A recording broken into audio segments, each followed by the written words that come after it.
Assalamualaikum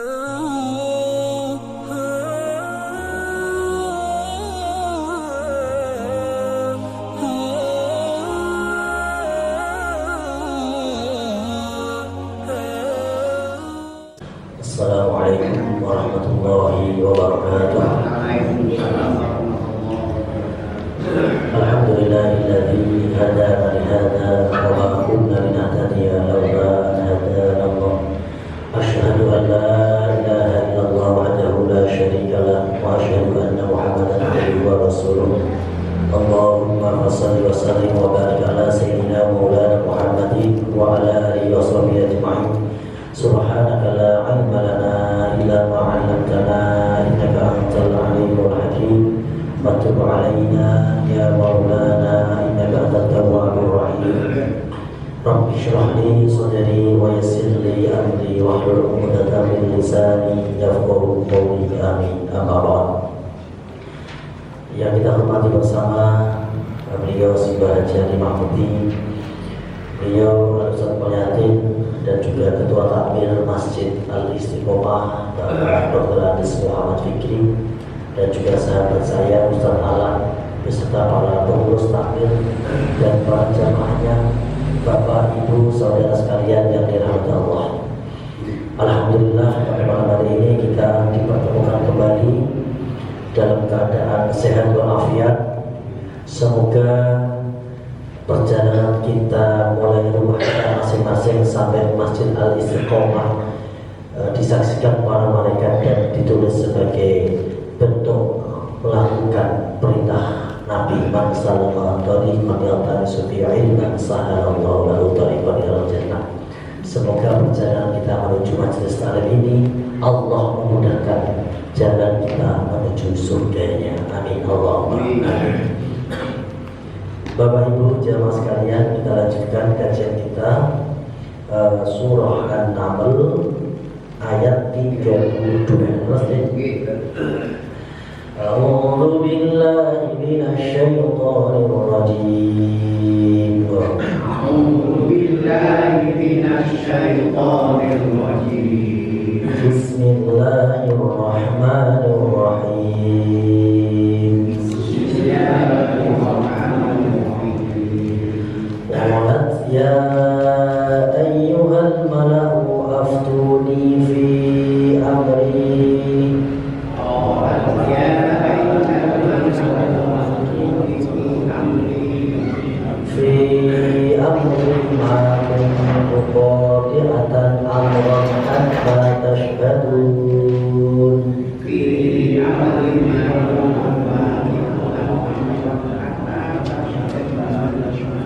Qalu nahnu ulu quwwatin wa ulu ba'sin syadid.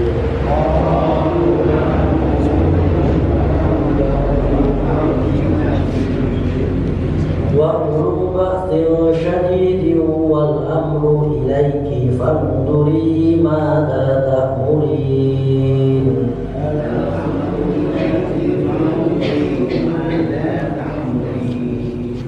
Qalat innal muluka idza dakhalu qaryatan afsaduha.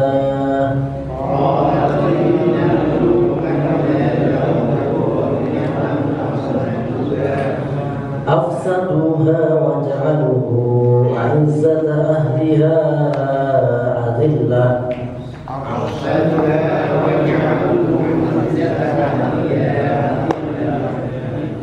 Wa kadzalika yaf'alun. Wa inni mursilatun ilaihim bihadiyatin fanadhirah.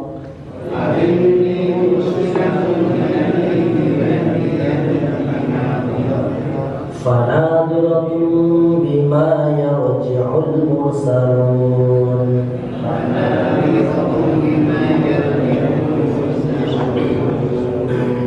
Bismillahirrahmanirrahim. Qalat ngucap sapa Ratu Bilqis, ya ayyuhal mala'u wahai pemuka-pemuka, wahai para penasihat-penasihat, pembesar-pembesar, aftuni, Kula aturi maringi nasihat atau fatwa panjenengan sedaya maring ingsun fi amri ing dalem perkara kula. Ma kuntu ora ana sapa ingsun ora ana iku qati'atan bisa memutusaken amron ing suatu urusan hatta tasyaduna sehingga panjenengan sedaya padha nyaksiaken. Jadi ketika Ratu Bilqis ini membaca surat dari Nabi Sulaiman, kemudian Ratu Bilqis ini mengumpulkan para pemuka-pemuka, kabinet kerja dikumpulkan, Menteri Luar Negeri, Menteri Menko, semua dikumpulkan. Ratu Bilqis mengatakan, ya bagaimana aftuni fi amri ma kuntu qati'atan amron hatta tasyaddu. Wahai para pemuka-pemukaku, saya tidak mungkin memutuskan sebuah keputusan tanpa kehadiran kalian semua. Maksudnya ini. Kalau ngucap sopo ayuhil mahla, nahnu kami kita ulul kuwati, wongkang anduweni kekuatan, wa ulul baksin landuweni pasukan syadidin kang gede. Kemudian mereka mengatakan, wahai sang ratu, manu ilaiha bi'adadihi wa adadihi wa quwwatihi summa fa'u ilaiha ba'da dzalika al-amr.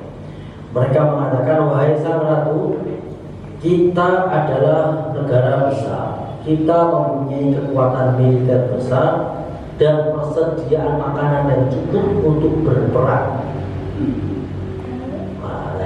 Perkataan yang seperti ini manu ilaiha bi'adadihi, mereka menyebutkan dan membanggakan jumlah dan kekuatan mereka. Wal amru utawi perintah iku ilaiki maring panjenengan fanduri monggo nentukaken panjenengan fanduri monggo nentukaken panjenengan madha ing apa to tak ini perintah sapa panjenengan. Kemudian mereka mengatakan, kami ini laisa lana apapun, kami tidak ada sifat pembangkang. Apapun yang Anda perintahkan kami akan lakukan. Fa'duli mata kami. Perintahkan sesuka Anda, kami akan taat. Jika Anda memerintahkan kami harus perang, kami akan mengumpulkan pasukan dan kami mampu, kata mereka. Wa ba'da hadzal amru ilaiki murifina ra'yuka natamisuhu wa nuti'uhu. Setelah Anda perintahkan, kita akan lakukan. Qala Al-Hasan Al-Basri rahimahullah, Imam Hasan Basri mengatakan, fawwidu amrahum ila uljah tatarinu sadaya falama qalu laha maqalu kanat ya ahzamu rabyan minhum. Ya. Setelah mereka memasahkan segala urusan kepada sang ratunya, ternyata ratu mereka ini adalah seorang ratu yang diberi kelebihan kecerdasan. Jadi hitung-hitungannya matang. Wa alamu bi amri Sulaiman, dan dia mempelajari tentang Sulaiman. Wa anahu laqa bilaha bi junudihi wa jushihi wa masakhara lahu jinni wal insi wat tayr. Sang ratu juga mengetahui Sulaiman bukan raja yang biasa. Dia mampu mempunyai kekuatan menundukkan angin, jin dan segala hewan-hewan, watoyin dan khusus burung. Wa qad syahadat min kisahul kitab ma'al hubuti amrun ajiban. Ia sudah mempunyai indikator bahwa Sulaiman itu raja yang hebat itu karena mempunyai alat pengirim surat berupa burung putih. Ketepatannya, akurasinya, ini pasti orang yang luar biasa. Padahal jauh jarak antara pada waktu itu Raja Sulaiman mendirikan kerajaannya di Baitul Maqdis Palestina, ya, wilayah itu, dan Ratu Bilqis itu berada di Yaman. Itu sangat jauh sekali. Kemarin itu rudal balistiknya Houthi saja untuk sampai ke Israel itu membutuhkan sekian perangkat yang berat karena jauh. Nah pada waktu itu belum ada titik koordinat, belum ada apa iso pas. Nah, maka Ratu Bilqis dengan kecerdasannya dia mengetahui bahwa ini raja luar biasa yang tidak seperti raja-raja pada umumnya. Dan memang kadang-kadang failing seorang pimpinan itu tidak tepat, karena tidak ada orang menjadi pimpinan itu kecuali duit terah, duit puluh, cara menjual duit puluh. Jadi kadang-kadang pimpinan itu mempunyai failing. Fir'aun itu pimpinan dan dia kafir, tapi orang itu feeling, dia ngipi seakan-akan ada bayi kecil yang merusak tempat tidur. Atau sebagian riwayat dalam sejarah lain, Fir'aun melihat ada api yang keluar dari Palestina kemudian menyambar rumah-rumah orang Mesir dan tidak membakar rumah orang Israel. Ini failing seorang pimpinan. Kadang-kadang ada uang dari pimpinan itu mesti dua kelebihan. Kita begitu. Begitu juga untuk bisnis. Meskipun toh seorang perempuan dan juga bukan orang beriman, tapi failing seorang pimpinan itu tepat. Ya kados Pak Supir. Pak Supir itu biasa nyopir. Itu wayang nyalip, wayang keren, itu seorang ngomong. Kita begini, akurasinya tepat.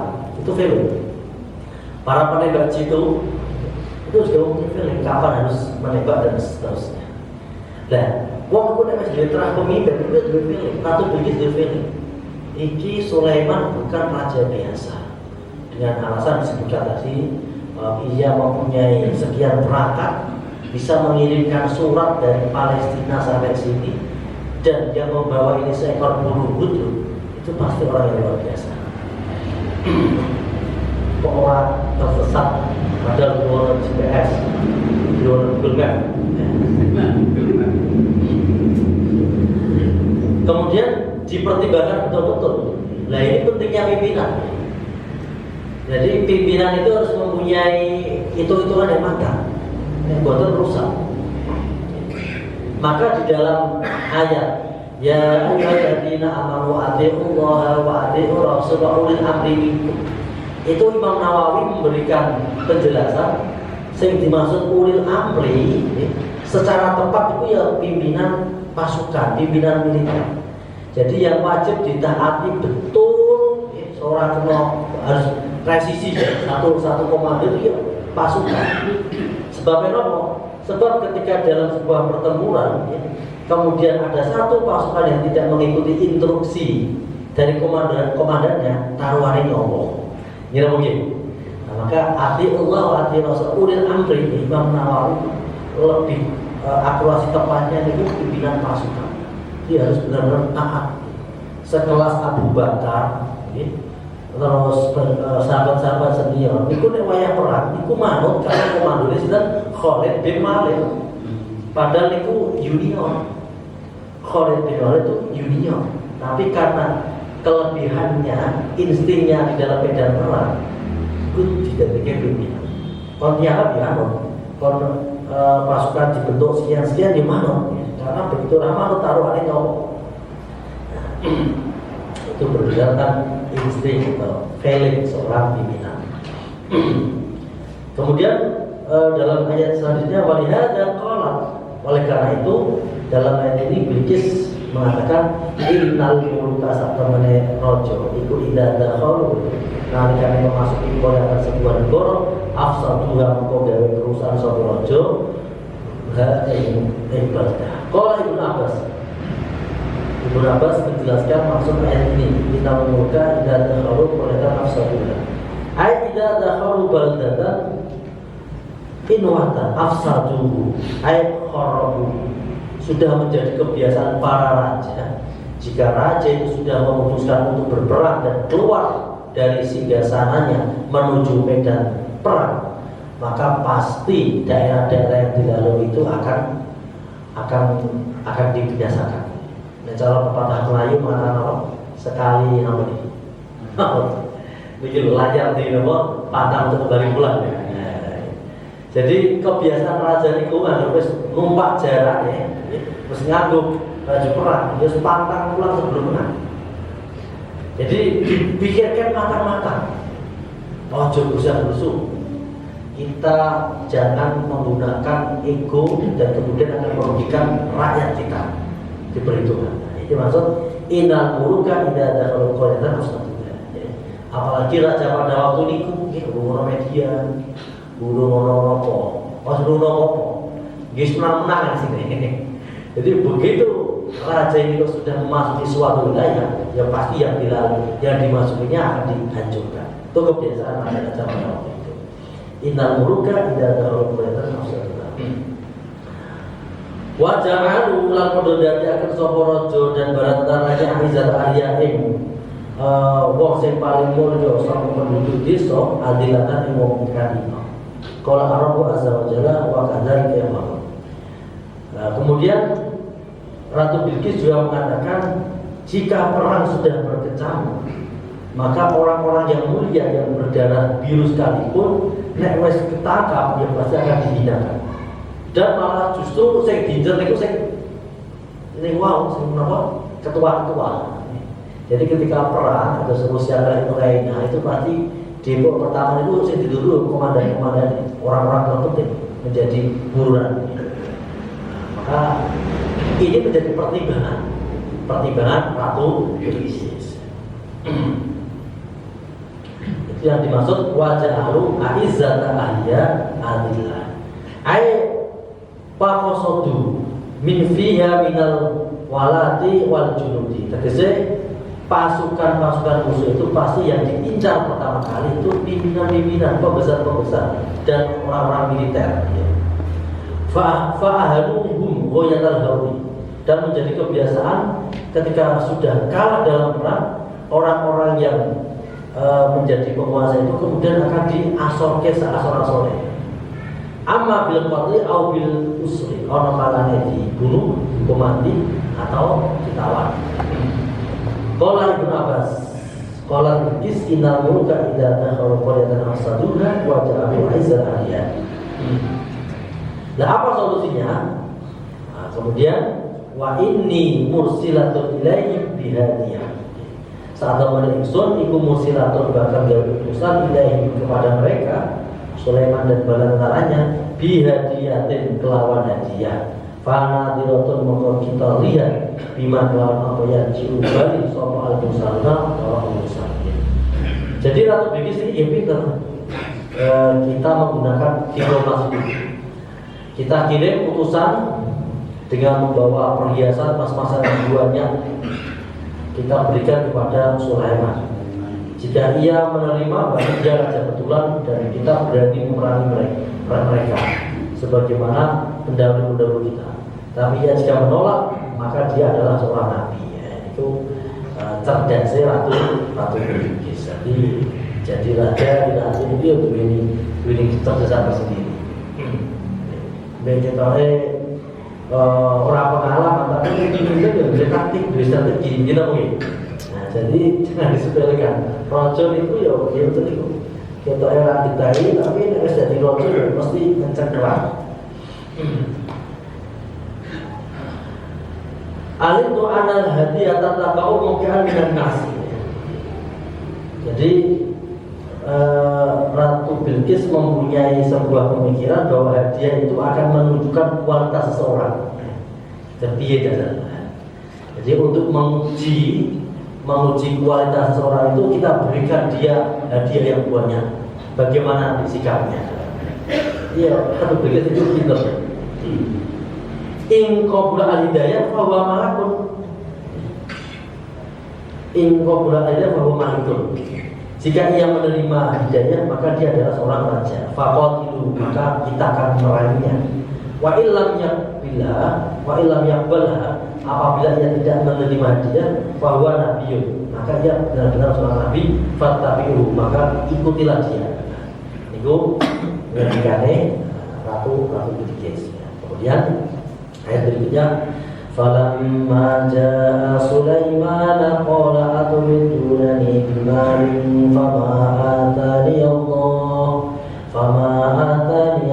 khairum mimma atakum bal antum bihadiyatikum tafrahun irji' ilaihim falanatiyannahum bijunudin la qibala lahum biha wa lanukhrijannahum وَلَنُخْرِجَنَّهُمْ مِنْهَا أَذِلَّةً وَهُمْ صَاغِرُونَ. Dzakara ghairu wahidin minal mufassirina min as-salafi wa ghairihim. Para mufassir mayoritas mengatakan menyikapi ayat ini, annaha ba'asat ilaihi bihadiyatin 'azimah. Ratu Bilqis ini memberikan hadiah yang banyak, yang besar sekali yang dibawa oleh utusan Bilqis. Apa itu? Min dahabin, dari emas, wa jawahirin, dan permata, kepala ali dan intan, wa ghairi dzalika, dan selain itu. Wa qala ba'duhum, sebagian mufassir mengatakan arsalat bil labnin min dhahabin, membawakan bongkahan-bongkahan emas. Jauh saat ini emas batangan. Wa sahih anha asal ilahi bi aniyatin min dhahab. Pendapat yang sahih yaitu Ratu Bilqis menghadiahkan kepada Raja Sulaiman atau Nabi Sulaiman bencana-bencana atau rambutan-rambutan yang terbuat dari emas. Qala Mujahid wa Sa'id bin Jubair wa ghairihima. Jadi metode yang digunakan Abdul Fattah Ibnu Katsir ini dalam menafsiri al-Qur'an itu metodenya bil maksur, yaitu menafsirkan ayat dengan ayat atau menafsirkan ayat dengan riwayat. Itu metode tafsir bil maksur. Kan metode tafsir itu macam-macam. Ada yang metode tafsir itu bitakwil, menggunakan takwil. Ada yang metode tafsir itu menggunakan bil-ra'i, dengan logika. Itu yang biasa disebutkan oleh Imam Ar-Razi dalam tafsirnya. Tapi dari Ibnu Katsir itu cenderung bil maksur, menafsirkan ayat dengan ayat atau dengan hadis, dengan para riwayat-riwayat. Imam Mujahid Ibnu Katsir mengatakan arsalat jawari fi zail hulmani wa hulmani fi zail jawahir. Jadi Imam Mujahid itu murid Ibnu Abbas. Itu Ratu Bilqis niku gawe niku tebak-tebakan.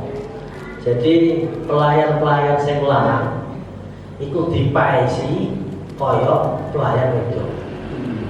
Pelayan wedok dipacaki kaya pelayan lanang. Tinggal wong iso bedano berarti berarti mau hebat tenan. Ya ono ae. Qalu fa amarahu Sulaiman fa tawaddu fa jalat al-jariyatu tafahu ala yadaha minal ma' wa jala al-ghulam takarifu fa yumazu bidalika. Nabi Sulaiman dirang kalah pinter. Terus Nabi Sulaiman ketika pelayan-pelayan utusane Ratu Bilqis niku wau datang, Nabi Sulaiman ngerti carane bedano lanang karo itu gampang. Dikon kudu-kudu itu dikon rauk. Nek raupe hidup karo gayo wong wedok tertib. Nek dicawuk kaya wong lanang. Lanang iso sagare. Wong wedok itu tertib. Ngene apa nggih? Ngapain tertib? Wong lanang itu ora sabaran. Wong dicawuk. Jadi ora kalah pinter ternyata ya. Nabi Sulaiman iki yo nabi yo. Keturunannya Nabi Daud, Al-Karim, kemudian bisa dibedakan.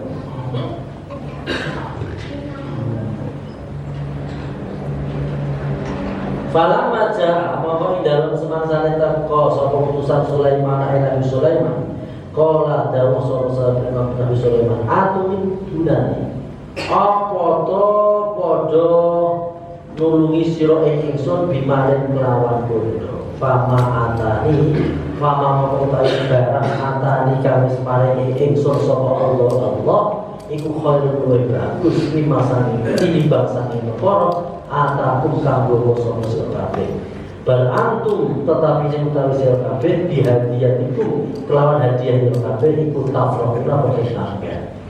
Kemudian Nabi Sulaiman justru ketika dibawakan mas-masan perhiasannya seperti itu justru malah naik pitam marah. Apa yang diberikan Allah kepadamu lebih baik daripada yang kau bawa ini. Jadi kadang-kadang jenenge wong dakwah niku nggih macam-macam.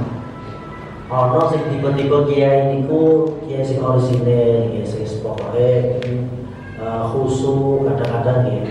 Apa namanya kita koyak desa melulu dan sebagainya. Orang gelem berpolitik. menjauhi keramaian dunia, ini tentu baik untuk menjaga kemuliaan Islam. Tapi umpama ustaz lagi ngene kabeh, ya jangan pernah nanti betul mau orang kepetan dari ustaz ternyata di ustaz orang kosong. Kan? Maka metode itu harus saling melengkapi. Yo kiai-kiai sing nopo sing khusyuk, sing tawadhu ini yang memang tidak berkecimpung dengan dunia pas-pasan dan sebagainya. Tapi suatu saat juga diperlukan orang kiai itu yo kita yo kesedam ini sing nopo gaul dan sebagainya. Akhirnya orang-orang sing ngomong kelatanan, wong sing pemikiran materialistis, oh kiai itu keren. Akhirnya senang, ya. Jadi macam-macam. Seperti para wali songo sing dakwah menggunakan wayang, akhirnya dari senang Islam. Orang sing dakwah secara murni juga menjadikan senang Islam. Ya macam-macam. Ya kayak jenengan seneng kalau gurune. Orang sing seneng kalau guru itu senengane sowan, karena minta fatwa. Ya orang sing model seneng itu mau sowan, waten ganggu gurune. Kan macam-macam. Implementasi dari senang kan begitu. Begitu juga ketika mengekspresikan rasa cinta kepada Nabi Muhammad, orang yang senang Nabi Muhammad dengan memperingati di bulan kelahirannya, dengan membaca banyak sholawat, dengan membaca sejarah-sejarah beliau. Ya orang yang caranya senang kalau kanjeng Nabi itu niru gayanya Nabi. Pakaian, orang yang niru nih yo gaya pakaiannya yo senang. Orang sing niru kanjeng Nabi niku ngalim belajar sistem penataan niku ya seneng. Orang sing niru kanjeng Nabi niku suka memberi terus dia melakukan suka memberi, kan macam-macam. Jadi ekspresi dari cinta itu tidak bisa disalahkan. Jenenge seneng. Jadi Nabi niku pernah suatu saat ditanya oleh sahabat kanjeng Nabi, "Pengen apa jenengan kok puasa di hari Senin?" Nabi menjawab, "Ya karena di hari itu aku dilahirkan." Nah kemudian ada ulama yang beristidlal menggunakan dalil ini berarti ada pembolehan kita mengulang suatu momen, memperingati suatu momen yang di momen itu ada peristiwa besar. Tentu yang kita alami sebagai warga Indonesia adalah tanggal 17 Agustus. Karena di tanggal 17 Agustus itu negara Indonesia proklamasi kemerdekaan. Kan ya orang macam ya memperingati kemerdekaan bulan September kan orang macam. Nah begitu juga peristiwa-peristiwa besar itu diperingati, diulang peristiwanya karena dari itu diperbolehkan. Itu cara pandang yang berbeda-beda. Maka di dalam teori usul fiqh itu ada sifatuman yastadillu biha, sifat para ulama di dalam menggunakan dalil-dalil umum. Ada yang menggunakan dalil umum seperti Imam Syafi'i ketika beristidlal lamastumun nisa itu berarti ya nyentok itu lamas. Kemudian ternyata muridnya Imam Ahmad bin Hanbal ketika istidlal menggunakan lamastumun nisa niku berarti tidak nyentok tapi bersenggama. Ini orang senggama berarti orang apa? Nah itu cara pandang para ulama. Dan kita lanjutkan atumid dan bima. Maksudnya, atusannya unani, apa itu apa ngerayu aku, bimalin dengan harta, laat hukum ala syukrikum mangalakum, padahal bodohku luwih akeh. Ya Allah caranya kadang-kadang dakwah itu ketok ono bandane. Masa wis hebat nek kowe iso mulai aku kowe duwe sembarang. Jadi metode itu saling jawab-jawab. Ada orang yang metode itu ya, dengan menampakkan kekuatan Islam membuat orang tertarik. Ya ada yang menggunakan teori-teori khusyuk, kemudian mengasihkan diri dalam keramaian. Ini juga bagian dari dakwah Islam. Fama atani Allah khairu mimma ataku. Ai allazi atani Allahu minal mulki wal mal. Allah kuwe akeh wae aku daripada barang ini. Aku dari rojo, pada kemaslahatan yang lain. Nabi Sulaiman kau, aku rojo, bandar pakai. Tapi tujuannya untuk dakwah. Makanya innamal a'malu binniyat. Jadi dalam satu sisi kita itu diperintahkan Allah untuk tawadhu, rendah hati, tidak menampakkan kehebatan kita. Tapi dalam satu posisi yang lain kita harus menjelaskan. Contohnya misalkan dokter-dokter itu udah tawadhu terus orang pasang dokter spesialis gigi dan jadi kan ngobatnya waktu keliru tukang kelas apa repot. Jadi pentingnya kadang-kadang seperti itu. Maka sesuatu itu sesuai porsinya masing-masing.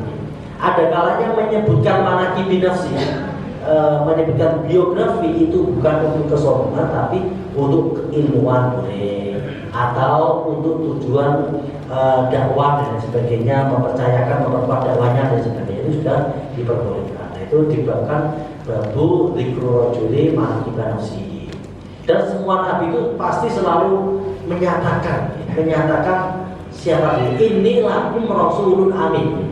Aku itu utusan pangeran yang bisa dipercaya. Nah, maka barokah yang mengkaji ilmu seperti ini kita itu bisa membedakan. Jadi menyebutkan profesi, menyebutkan latar belakang itu tidak kemudian dimaknani sebagai sombong. Ya, ada kalanya juga seperti itu.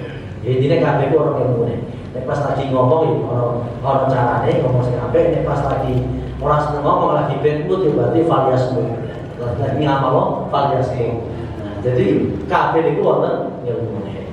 Sing diberi harta banyak berarti ya alhamdulillah bisa menggunakan untuk kebaikan. Lah sing ora dititipi harta banyak ya alhamdulillah berarti orang duit tanggungan sinang-pinang. Soalnya nopo-nopo kaya orang supermarket iki sing jibuke akeh niku nang kasir kesuwen. Nek jenengan jibuke air mineral, tik wis lalu. Gitu nggih.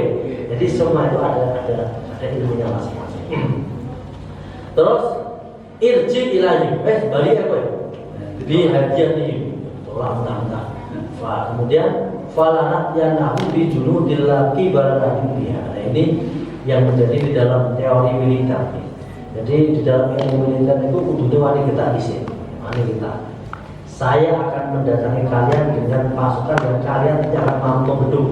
Akan kami gempur negaramu dari udara, laut dan darat. Selesai gitu. Saya penting ngomong sih.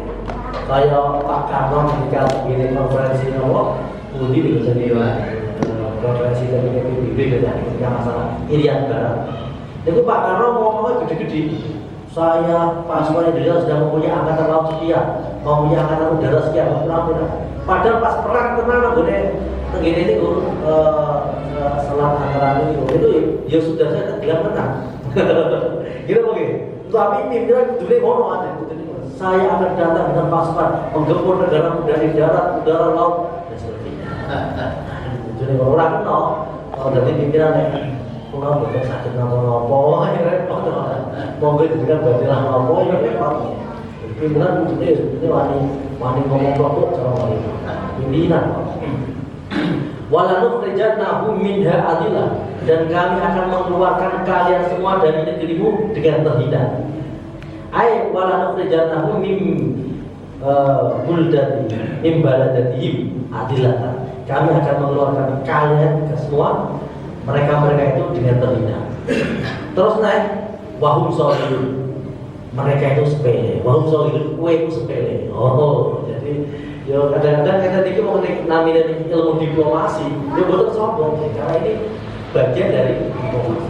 Nek negaramu sepele, tak entah sebesar tak. Oh, kasarnya wahum sohirun, ay mudanuna madhuruna. Akhirnya ya deket-deketan. Raja Sulaiman itu akhirnya deket-deketan. Fala marja'at ilayya Rasulullah biadiyah wa bi maqala Sulaiman sami'at wa ata'at hiya wa qaumuha. Setelah mendengar berita bahwa Nabi Sulaiman menolak semua pembeliannya dan kemudian menceritakan ultimatumnya Nabi Sulaiman barokah lepuk ning wau. Akhirnya satu bibis itu ya taat terus manut pasar sak kaum PKB. Jadi wong mlepuk itu kadang-kadang orang banget. Kita mungkin nek ngerti ilmune. Contohnya di dalam bab syukur, wong mlepuk itu mesti luwih dipuji daripada wong tawadhu. Wong sing tawadhu itu nek nang masalah bab syukur itu mesti kurang apa ya? Ya Allah, kabeh wong kudu seneng, kabeh aku susah dhewe. Bener malah elek. Wong kok duwe-duwe kabeh, aku sing ora duwe kok aku dhewe, iku malah aneh. Lah nek bapaknya seperti itu apa wong sing rada apa? Ora apa-apa, ora dadi apa-apa malah kowe enak. Pengen jagung orang masih kerawai, pengen mancing aja orang masih kerawai. Jadi untuk bisa bersyukur itu ya nanti ngono. Jadi maka jadi mau mendasar semua itu ada ilmunya. Jadi mau saya ketok Nabi Sulaiman juga bilang, saya akan mendatangimu dengan pasukan yang besar. Kue mau cilik cek dia aku. Cara besar. Lo baru kayak belum pernah Nabi Sulaiman itu ratu begitu serta. Tapi ini saya belum menyerang. Tapi orang ini tadi ini bakat apa pakai. Kira-kira saya mau pulang ada bagian dibanding itu. Jadi misalnya bakatnya masing-masing. Misalnya bagiannya masing-masing. Modalnya belum? Boleh? Alhamdulillah. Nah ini sudah sampai ayat 37. Besok berarti memasuki ayat 38. Oke. Selanjutnya kita lanjutkan sesi dialog interaktif.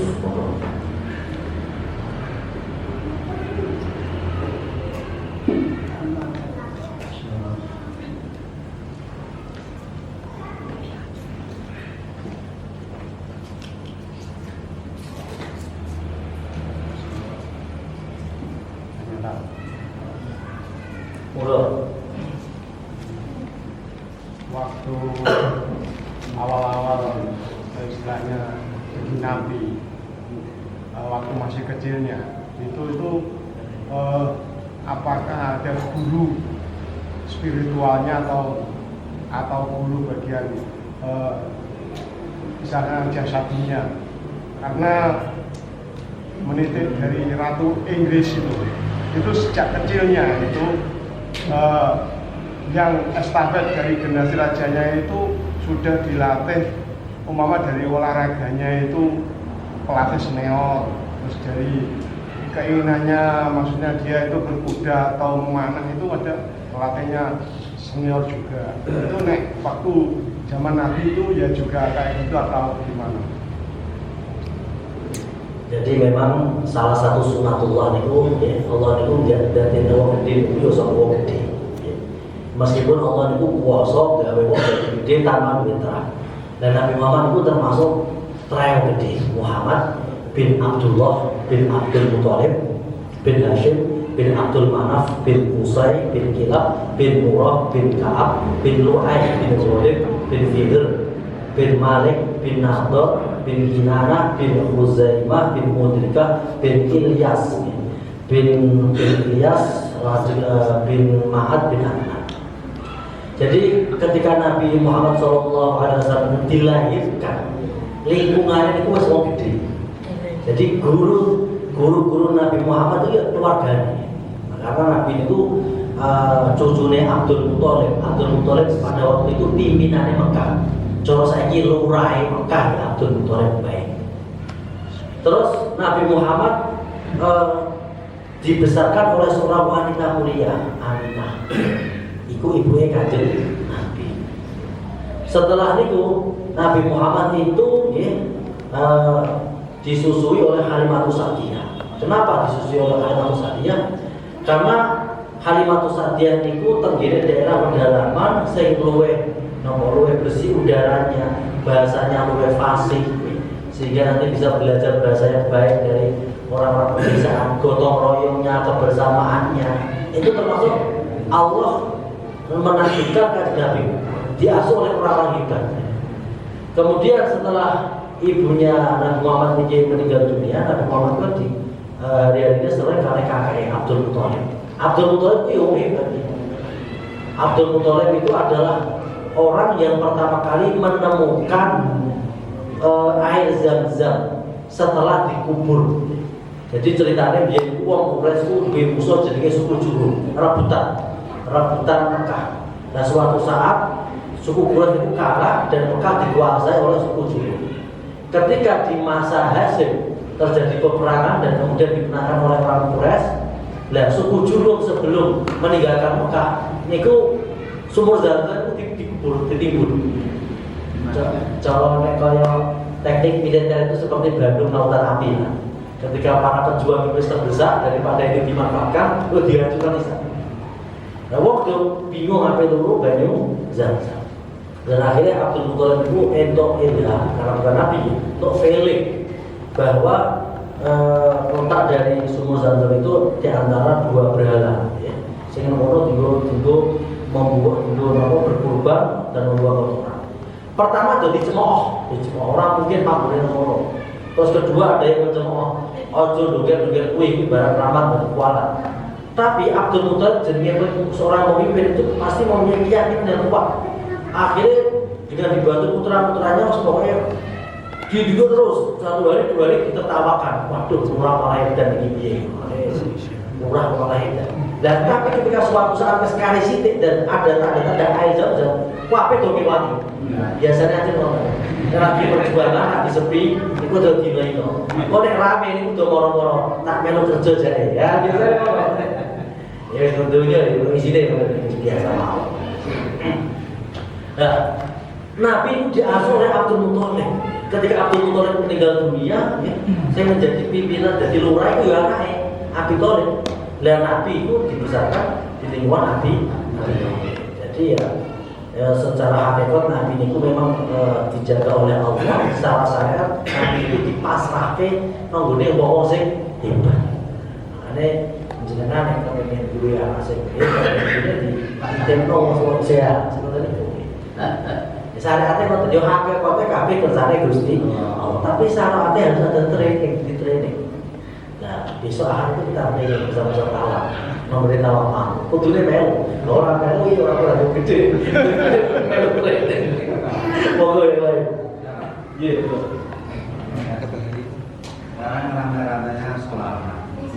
Ternyata setelah saya mendengar dan banyak sekolah yang ditambah-tambahi atau suara-suara yang tidak sesuai Nabi kan kadang ada yang memutuskan. Itu gimana? Dulu di zaman sahabat, di zaman Nabi itu ada orang yang buat gedingin kalau kanjeng Nabi. Kebetulan itu sang penyair, penyiar, Kak ahli syair. Jenenge itu Ka'ab apa sih itu guru dengan kalau kanjeng Nabi. Sehingga setiap bait syair itu selalu ngeleng-ngeleng kanjeng Nabi. Kan sekarang ya kan syair itu sing ngeleng-ngeleng kan. Zaman dulu itu seorang. Sehingga para sahabat itu gerak Umar, Wabe, Kudu, Said, Boro, Sopo, sing nyekel Ka'ab itu diupai dilurus semua berpakai. Akhirnya sing jenenge Ka'ab niku wau merasa terancam ngomong karo kanca-kancane kowe paling nggih goro-goro nggih lagu kok iso ngelek wong. Wah, akhirnya dia membunuh terus terus suatu saat dia memberanikan diri nganggo sorban ditutupi terus langsung pertama kali langsung nemoni kalih kanjeng Nabi. Karena ketemu terus takon, "Wahai Muhammad, karena dulu masuk Islam. Seandainya orang sing bedeng karo kowe terus datang kepadamu meminta maaf, kowe maafno ora? Tak maafno. Padahal wong wis nyelek kowe nglarani ngene macam-macam apa kau mau? Padahal sak wong iku sing gawe sikil, sing gawe lagu, sing viral, sing gawe wong iki maaf kok, tak maaf. Terus sorbane dibuka, iya gitu lah wong. Akhirnya wajib Nabi terus terus dirangkul masuk Islam. Kemudian setelah ini Ka'ab itu guys itu sudah berlebihan. Saya hasilnya berlebihan apa? Berlebihan lengkar-lengkar kanjeng Nabi. Sekarang berlebihan semua kanjeng Nabi nanti entek pula. Saya itu agak awal sendiri, jadi kayak ketawa sama. Pola apa ketawa sama. Jadi saya itu jaga berlebihan. Nah ternyata Nabi itu ya senang. Artinya bukan apa-apa. Ketika dia melebih-lebihkan Nabi sehingga si ini saya pun nggak apa. Si ini itu berlebihan itu kanjeng Nabi dan itu dilakukan di hadapan kanjeng Nabi dan kanjeng Nabi tidak mengingkari. Akhirnya cinta itu tidak ada batasannya. Apapun yang didasarkan cinta itu sah-sah saja. Ya kalau jenengan itu memang zaman bin lagi seneng ujungnya itu Leng-leng itu tentang kami, kita wale ngomong, yes ya. Nah, di antara manfaat terbesar sholawat. Jadi hikmah terbesar sholawat itu adalah menempatkan Allah sebagai Tuhan pemberi rahmat dan menempatkan Nabi Muhammad sebesar apapun prestasinya tetap statusnya adalah utusannya Allah yang diberi rahmat. Maka sholawat yang paling populer itu kan Allahumma sholli ala Muhammad. Allahumma wa ya Allah sholli, semoga Anda menambahkan rahmatmu, kebaikanmu ala Muhammadin, kepada Nabi Muhammad. Berarti redaksi ini menempatkan Allah sebagai Tuhan pemberi rahmat dan menempatkan Nabi Muhammad sebagai manusia utusan Allah yang diberi rahmat. Sehingga tidak ada kecelakaan di dalam teologi ketuhanan sebagaimana Nabi Isa sebelum Nabi Muhammad, saking apinya Nabi Isa, saking dikultuskannya sehingga dia akan menjadi Tuhan. Nah, insya Allah di tempat Nabi Muhammad itu wis piye bentuke niku tetep yo. Nah, kok ini Nabi Muhammad itu utusannya Gusti. Berarti antara itu karena berkat kalimat sholawat. Allahumma sholli ala Muhammad. Allah tetap Tuhan pemberi rahmat dan Nabi Muhammad sebaik apapun beliau statusnya tetap utusannya Allah yang diberi rahmat. Demikian. Belum yang lain? Belum. Ini hanya pemberitahuan. Nanti bagi yang mengikuti kegiatan kita setelah sholat isya, saya mohon jangan pulang dulu. Nanti ada malam ini ada penjelasan dari Pak Alan yaitu tentang rencana keberangkatan dan kegiatan. Kami mohon jangan pulang dulu ya, di Serambi sana nanti. Tapi yang di luar sana sambil minum-minum. Itu yang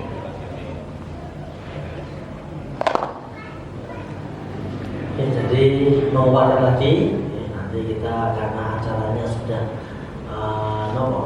demikian malam Jumat besok malam Sabtu jam 2 kita berangkat diniati ibadah diniati ibadah. Insyaallah nanti akan ada manfaat tersendiri, setidak-tidaknya kekompakan ditambah kompak, tambah semangat. Sebelum saya ini ada yang mau diulangi lagi? Sudah habis waktunya? Nah ini subhanallahumma wa bihamdika asyhadu an la ilaha illa anta astaghfiruka wa atubu ilaik wa afu minkum. Wassalamualaikum warahmatullahi